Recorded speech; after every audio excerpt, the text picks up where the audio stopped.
সন্তান নিয়ে বেরিয়ে পড়লেন। পথের মধ্য দিয়ে চলছে মরুভূমির রাস্তা দিয়ে, যাইতে যাইতে পাহাড়ের পদদেশে গিয়ে পাথর সরিয়ে দিয়ে দাহিয়াল কলবি খোঁড়ে খোঁড়ে গর্ত করছে। আল্লাহু আকবার বলেন।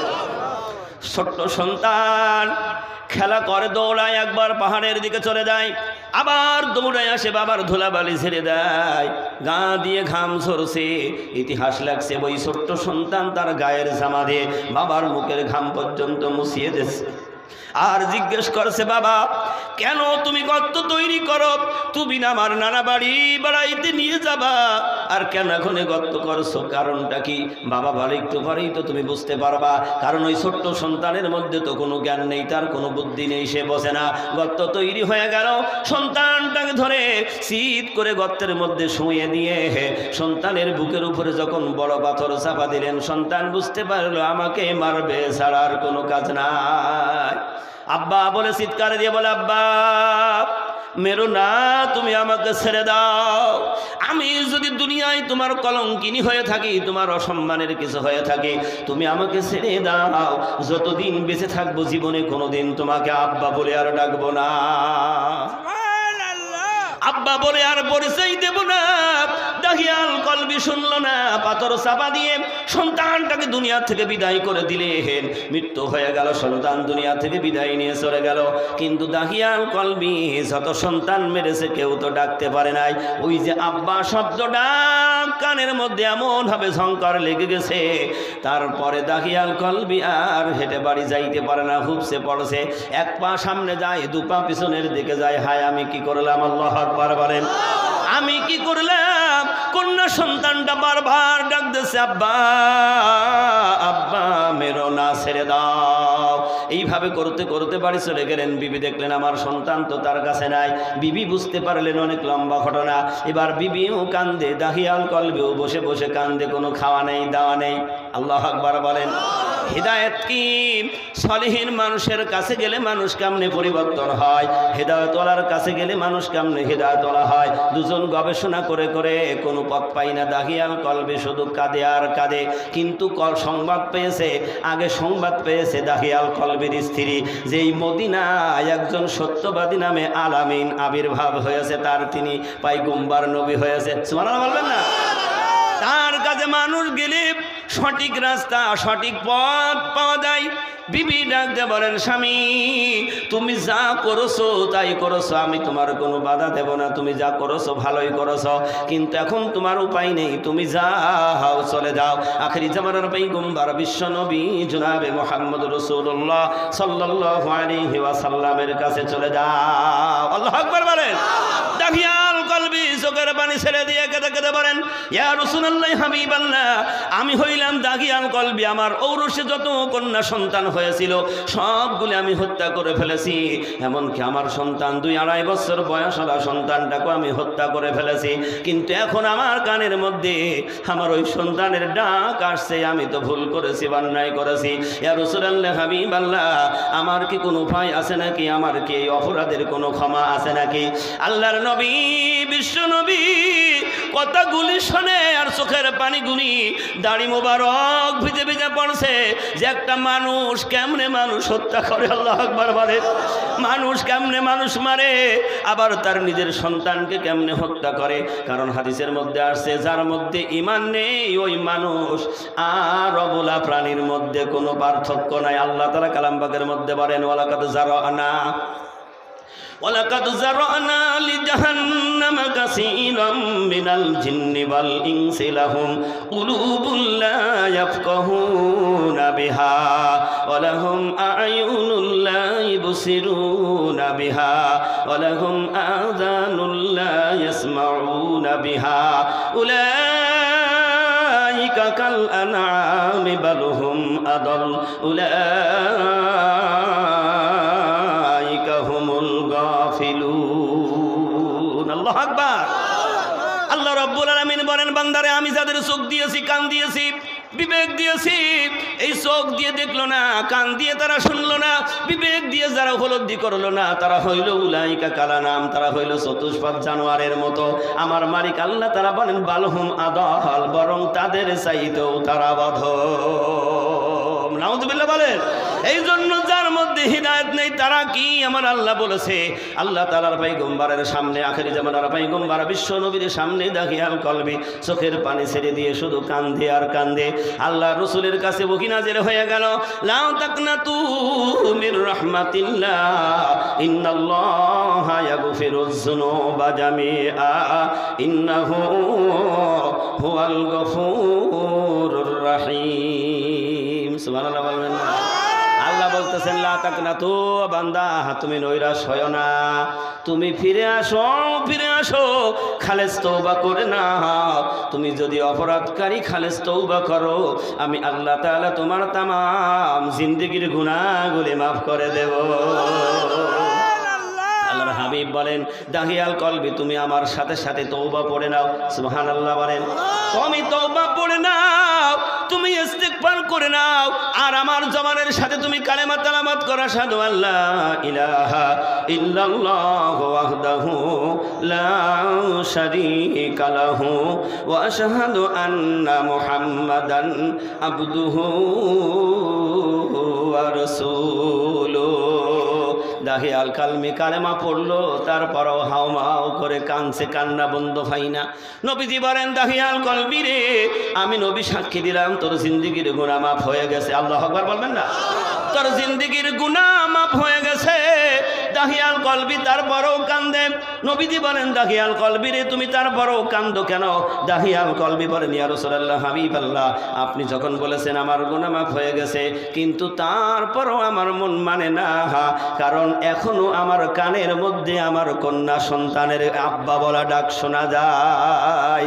দাহিয়াল কলবি খালেস তওবা করে নিলেন, আর ওই তওবা আল্লাহ তাআলা এত কবুল করে নিলেন। দাহিয়াল কলবি ইসলাম কবুল করার পর থেকে যতবার জিবরিল বিশ্ব নবীর কাছে এসেছিল, দাহিয়াল কলবির গোটা চেহারার সুরত নিয়ে নবীজির কাছে আসতো। সুবহানাল্লাহ বলেন। এই জন্য ইস্তেগফারকারী তওবাকারী বান্দার কত দাম। জামানার মুজাদ্দিদ হযরত মাওলানা সুফি মুক্তাদান গাছী রাহমাতুল্লাহ আলাইহি আজকে আমাদের ওসিফার মধ্যে ইস্তেগফারের তাসবিহ দিয়েছেন। সুবহানাল্লাহ বলবেন না? ইস্তেগফার দিয়েছেন, বান্দা অন্যায় করবি, ভুল করবি, তুই ইস্তেগফার তেলাওয়াত করবি, আল্লাহর কাছে ক্ষমা চাবি, আল্লাহ মাফ করনেওয়ালা, আল্লাহ তোরে মাফ করে দেবে। সুবহানাল্লাহ বলেন। এই জন্য ইসলাম দিয়েছেন সবার অগ্রাধিকার, ইসলাম দিয়েছেন মানবতার শান্তি। সুবহানাল্লাহ জোরে বলেন। যেই জামানায় নারীর কোনো মর্যাদা ছিল না, সম্মান ছিল না, ইজ্জত ছিল না, আল্লাহর হাবিব বিশ্ব নবী নারীর সম্মান মর্যাদা এমন ভাবে বাড়িয়ে দিলেন, আল্লাহ তাআলা বাড়াইছে, নারীর মর্যাদা কেমন বৃদ্ধি করে দিলেন। দেখবেন অনেক পুরুষের বারবার মেয়ে হলে মনে কষ্ট পায়, পায় কি পায় না? বারবার মেয়ে হলে স্ত্রীর উপরে নির্যাতন করে, কত গালি দেয়। কি কথা বলেন না কেন? যে তুমি এমন পেট নিয়ে এসেছো, বারবার তোমার মেয়ে হয়। নবীজি মেয়ের ব্যাপারে কি বললেন? আল্লাহু আকবার বলেন। আল্লাহর নবী বলেন, কোন মা কোন বাবার যদি 3টা কন্যা সন্তান হয়, আর এই 3টা কন্যা সন্তানকে যদি তারবিয়াত শিখায়, দিন শিখায়, ভালোভাবে যদি তাদেরকে মানুষ বানায়, আল্লাহর হাবিব বলেন, আমি নবী মুহাম্মদুর রাসূলুল্লাহ সাল্লাল্লাহু আলাইহি ওয়াসাল্লাম আর ওই পিতামাতা একই জান্নাতে বসবাস করো। তাহলে ইসলাম ঠকিয়েছে না সম্মান বাড়িয়ে দিয়েছে? আল্লাহ রসুল বলেন, তোমরা মাকে সম্মান করো, ইজ্জত করো, কারণ মার পদতলে হইল সন্তানের জান্নাত, আর বাবার পদতলে হইল জুতা। রাগ হচ্ছে আপনাদের? জামানার মুজাদ্দিদ হযরত মাওলানা সুফি মুক্তাদান গাছী রাহমাতুল্লাহ আলাইহির মওজুদা গদ্দিনিশিন হুজুর কিবলা দামাত বারাকাতুহুম বারবার সারা বিশ্বের মানুষদেরকে হুঁশিয়ার করছে, কেন বিশ্বের মানুষ তুমি কি একটিবার চিন্তা করেছো, ফিকির করে দেখেছো, ওই বাবা মা না হইলে তুমি কেমনে আসতে? কার ওসিলায় তুমি পৃথিবীর মুখ দেখেছ? আর ওই মা যদি তোমার প্রতি ভালোবাসা যদি প্রয়োগ না করতো, কারণ তুমি পৃথিবী আসার পরও তুমি প্রসাব পায়খানা খাইয়ে মৃত্যু হয়ে যেত। একবারও ভেবে দেখেছি? হ্যাঁ, মা যদি সন্তানের প্রতি তার শতভাগ দয়া ময়া না থাকতো, তাহলে প্রসাব পায়খানা খেয়ে মৃত্যু হতো। কেন বললাম? আচ্ছা বলুন, যখন দোলনার মধ্যে শুয়েছিল, দোলনার মধ্যে প্রসাব পায়খানা হয়েছে, আচ্ছা ও নিজে নিজে উঠে দৌড় মেরেছে না ওর উপর গড়াইয়েছে? আমিও তো গড়াইছি, ঠিক না বে ঠিক? মা বুঝতে পেরেছে সন্তান দেখেছে কষ্ট হচ্ছে, ঠান্ডা লাগছে, হ্যাঁ, মা কান্না শুধু কানে শুনতে পেরেছে, শত কাজ ফেলে দিয়ে ওই সন্তানটাকে ধুইয়ে মুছিয়ে আবার তাকে সুন্দর করে তার মধ্যে রেখেছে। কেমন মা? সেই মাকে কিন্তু আমরা চিনতে, কথা বলেন না কেন? দেখবেন মা সারাদিন কাজ করে, মা কিন্তু সবার শেষে গোসল করে, সব ডিউটি শেষ করে, ঠিক না বেঠিক? সবাইকে খাওয়ায়, সবার শেষে খাইতে চায়, শেষ বেলায় আসে না নাই? কথা বলেন না কেন? মা তার ছোট্ট সন্তান কোলের মধ্যে নিয়ে সবার খাওয়িয়ে শেষ বেলায় একটু খাবার খাবে, খাবারের থালা নিয়ে কোলের মধ্যে করে নিয়ে বসে গেছে। দেখবেন কেবল হয়তো মুখে দিয়েছে, সন্তান কোলের মধ্যেই পায়খানা করে ফেলেছে। মা খাবারের থালা টান দিয়ে সরিয়ে দেয়, কিন্তু সন্তানটাকে কোলের মধ্য থেকে ফেলাই না। আল্লাহু আকবার বলেন। এই সন্তানটাকে মা ফেলাই না, মা থালা সরিয়ে দিয়ে সন্তানটাকে আবার ধুয়ে মুছিয়ে তেল লাগায়ে ওই গালের মধ্যে আবার ভালোবাসার চুমা দিয়ে তারপর খাইতে বসে মা, কিন্তু এক জাররা পরিমাণ সন্তানের প্রতি রাগ করে নাই। আর ওর সন্তান, তুমি বড় হইলার, মা বাবার প্রতি তোমার মেজাজ হয়ে গেল, মা বাবাকে দেখতে পারো না, মা বাবাকে খাইতে দিতে চাও না, মা বাবার সাথে ভালোবাসা নাই। আল্লাহ রসুল বলেছেন, তোমার মা বাবা বেজার, স্বয়ং আল্লাহ বেজার, আর মা বাবা খুশি তো আল্লাহ খুশি। এই জন্য হিদায়েতের রাস্তাটা আমাদের প্রত্যেকের দরকার। যার মধ্যে হিদায়েত হয়ে যাবে, সমস্ত কাজ তার জন্য সহজ হবে, ঠিক না বেঠিক? আল্লাহ রাব্বুল আলামিন সূরা ফাতিহার মধ্যে বলেন, ইহদিনাস সিরাতাল মুস্তাকিম। বান্দা যখন ডাক দিয়েছে, আল্লাহ তুমি আমার সরল সোজা রাস্তায় পরিচালিত করো, আল্লাহ তাআলা তার জবাবে বলছে, বান্দা ওই রাস্তাটা কেমন আমি ছাড়া পৃথিবীর আর কেউ জানে না। আল্লাহ তার জবাবে শুনিয়ে দিলেন, ওই রাস্তাটা হলো সিদ্দিকিনদের রাস্তা, ওই রাস্তাটা হইল নবীনদের রাস্তা, ওই রাস্তা হইল শহীদিনদের রাস্তা, ওই রাস্তা হলো সালিহিনদের রাস্তা। আল্লাহ রাব্বুল আলামিন যখন এই কথা বললেন, নবীজি ব্যাখ্যা করে দিলেন, তাহলে এক নম্বরে হইল নবীন, দ্বিতীয় নম্বরে সিদ্দিকিন, তৃতীয় নম্বরে শহীদিন, চতুর্থ নম্বরে সালিহিন। সালিহিন কারা? আমার আল্লাহ ডাক দিয়ে বলেন, তারা হইল কামেল ওলি আল্লাহ। এই জন্য হিদায়েত পাইতে হলে ওলি আল্লাহর কাছে যাইতে হবে। ওলি আল্লাহর কাছে যদি না যাও, আসল হিদায়েতের রাস্তা পাওয়া যাবে না। এই জন্য যুগে যুগে 1,24,000 পয়গম্বর পৃথিবীতে সেদিনের দাওয়াত দিয়েছেন। শেষ জামানায় আখিরি জামানার পয়গম্বর বিশ্বনবী মুহাম্মদ রাসূলুল্লাহ সাল্লাল্লাহু আলাইহি ওয়াসাল্লাম যখন বিদায় নেবেন, মালাকুল মউত এসে ঘরের দরজায় দাঁড়িয়ে গেছে। আল্লাহু আকবার বলেন। মালাকুল মউত আজরাইল এসে নবীজিকে সালাম দিলেন। সালাম দেওয়ার পরে বিশ্ব নবী তাকিয়ে দেখলেন আমার ঘরের দরজায় মালাকুল মউত। সাথে সাথে নবীজি বললেন, ফাতেমা, ঘরের দরজায় মালাকুল মউত এসে গেছে। হাদিসের মধ্যে আসছে, নবীজি যখন ওই কথা বললেন, এই কথাটা সত্য হবে কি মিথ্যা হবে এটা মনে না হয়, কারণ রসুল যা বলেছে সব সত্য, যাতে করে ফাতেমার অন্তরের মধ্যে জানে যে আমার আব্বা যা বলেছে একবারে সত্য কথা। ফাতেমা রাদিয়াল্লাহু তাআলা আনহা নিজে তাকায়ে দেখলেন মালাকুল মউত দাঁড়িয়ে আছে। আল্লাহু আকবার বলেন। মালাকুল মউত সালাম দিয়ে বলেন, ইয়া রাসূলুল্লাহ, আমি আপনার রূহ নেওয়ার জন্য এসেছি, আপনার কাছে অনুমতি চাই। বিশ্বনবী কৌতূহল করলেন, মালাকুল মউত, আমি যদি অনুমতি না দেই তাহলে কি করবা? মালাকুল মউত বললেন, ইয়া রাসূলুল্লাহ, হাবিবাল্লাহ, আপনি যদি অনুমতি না দেন, কারণ আমাকে আল্লাহ তাআলা আগেই বলে দিয়েছে আমার হাবিবের কাছে অনুমতি নিবা, যদি অনুমতি দেয় তার রূহ নিবা, অনুমতি যদি না দেয় সাথে সাথে চলে আসবা, কোনো বাধা দিবা না। এত বড় পাওয়ার বিশ্বের কোনো মাখলুকাতের দেওয়া হয় না। আল্লাহু আকবার বলেন। না, এই সোনাখালীর মানুষের পাওয়ার দেওয়া হবে? যে বড় কাজ আছে, বড় কাজ রয়েছে, মালাকুল মউত আজকে ঘুরে যাওয়ার পাওয়ার হবে নাকি? আল্লাহ তাআলা কালাম পাকের মধ্যে বলেন, ইদা জা আজালুহুম লা ইস্তাখিরুনা সাআতাও ওয়া লা ইস্তাকদিমুন। আল্লাহ কালাম পাকের মধ্যে বলছেন, 1 সেকেন্ড আগেও কারোর মৃত্যু হবে না। কোনো মানুষের জন্য 1 মিনিট তার জন্য ছেড়ে দেওয়া হবে না, দেরি করা হবে না। সুবহানাল্লাহ বলেন। আল্লাহর হাবিব বললেন, মালাকুল মউত, তবে একটু দাঁড়াও, একটু দাঁড়াও, জিবরিল আসা পর্যন্ত একটু অপেক্ষা করো। কষ্ট হচ্ছে? জিবরিল আসা পর্যন্ত একটু কষ্ট করো। ঠিক আল্লাহ রসুল মনের মধ্যে যা বলতেন প্রকাশ করা লাগতো না। আল্লাহ তাআলা সাথে সাথে সেইটা পূরণ করে দিলেন। সাথে সাথে জিবরিল এসে গেল। এবার আল্লাহ রব্বুল আলামিনের পয়গম্বর বিশ্বনবী বলেন, ও জিবরিল, আমি তো বিদায় নিয়ে চলে যাব, তার আগে একটা কাজ। বলে কি কাজ? বলে আমার আল্লাহর কাছে তুমি তাড়াতাড়ি চলে যাও, আমি চলে যাব। আমার এতিম উম্মতগুলি কিয়ামত পর্যন্ত দুনিয়ায় থাকবে, তুমি শুনে আসো আমার উম্মতের কারা দেখাশোনা করবে, তাদের দায়িত্ব কারা নেবে, কে তাদের রাস্তা দেখাবে। জিবরিল সাথে সাথে চলে গেলেন। আল্লাহু আকবার বলেন। জিবরিল বলেন, আমার নবীর কাছে তো আমি আগেই ওহী করে শুনিয়ে দিয়েছে, কিন্তু ওই ওহীর সাথেও জিবরিল তুমি যাও যাও আমার হাবিবের কাছে তুমি খবরটা দিয়ে দাও, আমার হাবিব দুনিয়ায় থাকবে না, আমার হাবিবের উম্মত কিয়ামত পর্যন্ত পৃথিবীতে থাকবে, আমার হাবিবের উম্মতগুলির সকল জিম্মাদারি দায়িত্ব আমি আল্লাহ আমার নিজ হাতে নিয়েছি। সুবহানাল্লাহ বলেন। আগেই যে ওহী দিয়েছেন সে ওহী হলো আল্লাহ তাআলা কোরআনের মধ্যে বলেন, মিনান নাবিয়্যিনা ওয়াস সিদ্দীকিনা ওয়াশ শুহাদাই ওয়াস সালিহিন। নবীন বিদায় নিয়ে চলে গেছে, সিদ্দিকরা বিদায় নিয়ে চলে গেছে, শহীদিনরাও বিদায় নিয়ে গেল।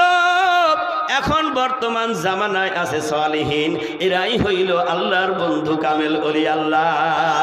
এই জন্য বিশ্বের মানুষ যদি হিদায়েতের রাস্তা পাইতে চাও, হিদায়েতওয়ালা যদি হইতে চাও, তাহলে ওই কামেল ওলি আল্লাহর কাছে যাইতে হবে, তাদের সোহবত, তাদের ইত্তেবা, অনুসরণ, অনুকরণ করতে হবে। এই কথা বিশ্বের মানুষ কেউ বলে নাই, আমার আল্লাহ কালাম পাকের মধ্যে সেটা ওহীর মাধ্যম দিয়ে বলে গেছে। ইয়া আইয়ুহাল্লাযীনা আমানুত্তাকুল্লাহা ওয়া কুনু মা'আস সাদিকিন। ও ঈমানদার, তুমি যারা আমায় আল্লাহর প্রতি ঈমান এনেছো, তাহলে ঈমানদারের ডাক দিয়ে বলতে সুবহানাল্লাহ বলেন। কিছু ঈমানদার মনে করে আমি ঈমান এনেছি, কোরআন তেলাওয়াত শিখে গেছি, আমি মুহাদ্দিস মুফতি হয়ে গেছি, কেন সালিহিনের কাছে যাব? কারণ আল্লাহ কোরআনের মধ্যে যে নির্দেশ করেছেন প্রত্যেকটা মানুষের জন্য, সেইটা মানা হইল ফরজ। সুবহানাল্লাহ আসতে বলেন। সেটা মানা কি? এই বাবারা, সেটা মানা কি? ফরজ। আল্লাহ নিজে বলছেন, ইয়া আইয়ুহাল্লাযীনা আমানুত্তাকুল্লাহ, হে ঈমানদারেরা, তোমরা যারা আমি আল্লাহর প্রতি ঈমান এনেছো ঠিক, কিন্তু আমানুত্তাকুল্লাহ, আমি আল্লাহকে ভয় করো। ভয় কার করতে হবে? আল্লাহকে ভয় করো। কুনু মা'আস সাদিকিন, আর আমার সত্যবাদীর অনুসরণ, অনুকরণ করো, তাদের কাছে যাও। যদি তোমরা যাও তাহলে আমার ওই সত্যবাদী হিদায়াতওয়ালা, আর তিনি তোমাদেরকে হিদায়াতওয়ালা বানিয়ে দেবে। আল্লাহ তাআলা আরো পরিষ্কার করে বললেন, হিদায়াতওয়ালা কারা চিনতে হবে, শুধু দৌড়ালেই হবে না। আপনি যদি ওই হিমায়লা বাসির মতো তার পেছনে দৌড়ান, তাহলে যদি ওই একজন বাঁশি বাঁধিয়েছিলেন, তার নাম কি ছিল? হ্যামেলিনের বাঁশি। এই বাঁশির সুর শুধু শুনেছে, বোঝে নাই, না বুঝে দৌড় দিয়েছে। আছে না নাই? না বুঝে দৌড় দিয়েছে। ও বাঁশি বাজাতে বাজাতে সাগরে চলে যাচ্ছে, সাগরে ডুবে মরছে, কারণ ও মনে করছে বাঁশির সুরই মনে হয় ভালো। কিন্তু আল্লাহ বলছে, না, আমি যেভাবে পথ দেখিয়ে গিয়েছি, 6666 আয়াত কারিমা নাজিল করে দিয়েছি, আমার হাবিব যেইভাবে দিনের দাওয়াত দিয়েছেন, তোমাদেরকে বুঝে নিতে হবে। ওইভাবে যদি দিনের দাওয়াত দেয়, তাহলে সে হলো সত্যবাদী সালিহিন। সুবহানাল্লাহ। আর একটু আসতে বলুন সুবহানাল্লাহ। আল্লাহ কালাম পাকের মধ্যে বলেন, ইত্তাবিউ মাল্লা ইয়াসআলুকুম আজরাও ওয়া হুম মুহতাদুন। তারাই মুহতাদ, হিদায়াত প্রাপ্ত তারা, যারা দিনের দাওয়াত দেবে, দিন প্রচার করবে, কোনো মানুষের কাছ থেকে সালামে, নজমে, কদম মুছে, খেদমতি, টাকা পয়সা কোনো কিছু তারা গ্রহণ করবে না। তারা বিনা পয়সায় মানুষের কল্যাণের জন্য, মুক্তির জন্য তাদের পেছনে হিদায়াতের কাজ করবে। আজ বিশ্বের মধ্যে চোখ বুলাইলে দেখে যায় জামানার মুজাদ্দিদ হযরত মাওলানা সুফি মুক্তাদান গাছ রহমাতুল্লাহ আলাইহি সেই 1876 খ্রিস্টাব্দে হাক্কানি আঞ্জুমান প্রতিষ্ঠা করেছেন। এ পর্যন্ত বিনা পয়সায় বর্তমান গোটা পৃথিবীর মানুষের 26টা ভাষা দিয়ে এই কালেমা, এই কোরআনের দাওয়াত চালু হয়ে গেছে। জোরে বলুন না সুবহানাল্লাহ। আর এই কোরআনের কাছে যারা আসবে, কারণ এই দরবারটা হলো নবীওয়ালা দরবার। সুবহানাল্লাহ বলেন। নবীরা যেইভাবে দিনের কাজ করেছে, জামানার মুজাদ্দিদ আরিফ বিল্লাহর বাদশাহ তো সেই একই নিয়মে কাজ করে। আল্লাহু আকবার বলেন। জোরে বলুন না আল্লাহু আকবার। এই জন্য সালেহিনদের কাছে আমাদের যাওয়া লাগবে কি লাগবে না? আপনি নিজে নিজে কখনো পাক হইতে পারবেন না। যেমন আমি মাঝে মধ্যে এক্সাম্পল দিই, সাবানের কাজ হলো ময়লা সাফ করা। কি করা? এ দাদার চাদরে ময়লা লেগেছে, যদি মনে করে সাবানের গুণ আছে, ময়লা সাফ করতে পারে, এখন সাবান আর চাদর নিয়ে গিয়ে দাদির কাছে দিল, দাদি সুকের মধ্যে রাখো, যেদিন দুজনা যেদিন বিয়ে বাড়ি যাব বের করব। আচ্ছা বলুন, এক সপ্তাহ বা এক মাস বা এক বছর পরে, যেমন শীতের চাদর এক বছর পরে আবার বাহির হবে, ঠিক না ঠিক? ঘাড়ে আর রাখা যাচ্ছে না, গা ঘামছে। ও সাবান ওর মধ্যে দিয়ে যদি রাখে, পরের বছর বের করলে ডিজিটাল হবে না ময়লা থাকবে? কথা বলেন না কেন? কারণ ওই সাবানের গুণ আছে, কিন্তু ও গুণ নিজে নিজে ওর প্রয়োগ করতে পারে না। তৃতীয় আর একজন মাধ্যম লাগবে, আর একটা মানুষ লাগবে, সাবান আর কাপড় ধরবে, পানি দিয়ে ভিজাবে, ওর উপরে ঘষা দেবে এবং খাসা মারবে। মারার পরে যত ময়লা কাঁচরা থাকবে সব চলে গিয়ে পরিষ্কার হয়ে সুন্দর হয়ে যাবে। আমার মালিক আল্লাহ রাব্বুল আলামিন পয়গম্বরও পাঠিয়েছেন, কিতাব পাঠিয়েছেন। ও পয়গম্বরের কাজ হলো বান্দার কাছে গিয়ে ওই সাবানের মতো করে পৌঁছায় দেবে, হিদায়াতের বাণী তাকে শোনাবে আর তাকে সতর্ক করে দেবে। আর সতর্ক করার কারণে ওই বান্দার মধ্যে ওই নূর ঢুকে গিয়ে ওই বান্দাও ঈমানদার হয়ে জান্নাতে হয়ে যাবে। আল্লাহু আকবার বলেন। মদিনা যাইতে পারলাম না, মদিনা দেখিতে পারলাম না,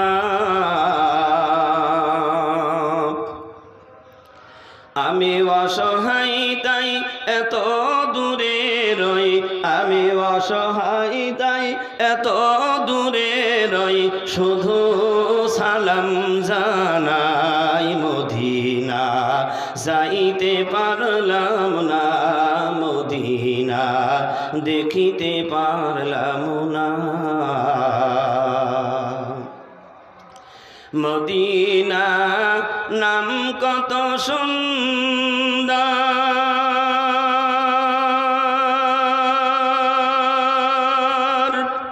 মদিনা কেড়েছে বন্তর,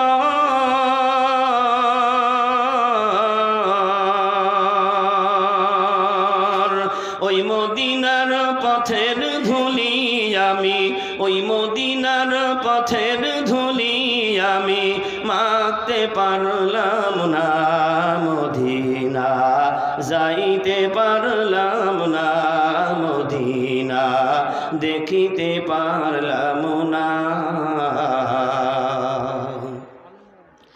মদিনা নাম কত মধু,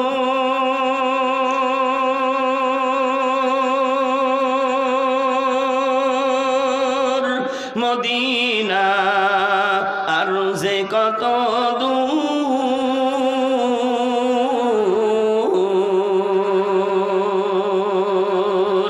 পাখির নাই ডানা থাকিলে, পাখির নাই ডানা থাকিলে, যেথাম মদিনায়, মদিনা যাইতে পারলাম না, মদিনা দেখিতে পারলাম না, মদিনা যাইতে পারলাম না। আমি অসহায় তাই এত দূরে রই, আমি অসহায় তাই এত দূরে রই, শুধু সালাম জানাই, মদিনা যাইতে পারলাম না, মদিনা দেখিতে পারলাম না। আরবেরি প্রবাল হাওয়া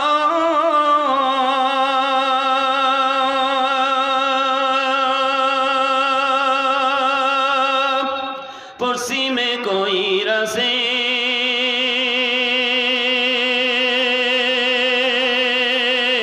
ধাওয়া আরবেরি প্রবাল হাওয়া পশ্চিমে কইরাছে ধাওয়া, এই গরিবের দুঃখী সালাম, এই গরিবের দুঃখী সালাম পৌঁছে দিও মদিনায়, মদিনা যাইতে পারলাম না, মদিনা দেখিতে পারলাম না মদিনা যাইতে পারলাম না আমি অসহায় তাই এত দূরে রই আমি অসহায় তাই এত দূরে রই শুধু সালাম জানাই মদিনা যাইতে পারলাম না মদিনা দেখিতে পারলাম না মদিনা যাইতে পারলাম না হাক্কানি দরুদ শরীফ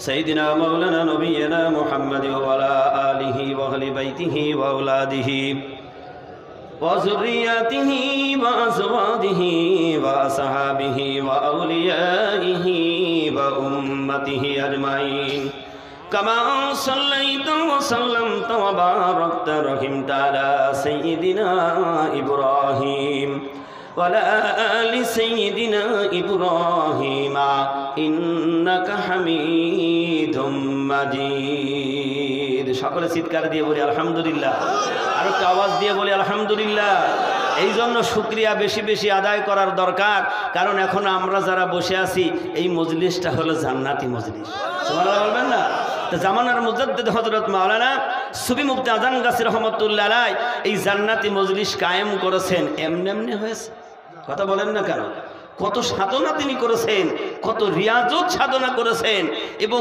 এই যে ওজিফার বয়ান করেছেন সম্মানিত মুফতি সাহেব মাওলানা হাদি সাহেব যে বয়ান করেছেন আমি তো ওই রকমের ধারে কাছে যাইতে পারবো না কারণ আমার ভিতরটা বলেছি খালি ভিতরটা কি খালি কারণ এই ওজিফাটা আমরা খুব সহজ মনে করি কথা বলেন না কেন খুব সহজ মনে করি কিন্তু ওজিফাটাকে সহজ আমার মুর্শিদ 14টি বছর শরীর জঙ্গলে ছিলেন হযরত খিজির আলাইহিস সালাতু ওয়াস সালামের আদেশ অনুযায়ী তিনি নিয়ে এসে এই ওজিফার দাওয়াত দিলেন তিনি কত বড় দামি মানুষ ছিলেন জানেন আমরা জানি কত বড় দামি ছিলেন মুসা আলাইহিস সালাতু ওয়াস সালাম একটু বলি মুসা আলাইহিস সালাতু ওয়াস সালাম তিনি এরকমের মজলিসে আলোচনা করছেন হঠাৎ একজন প্রশ্ন করলেন হে মুসা সবচেয়ে জ্ঞানী কে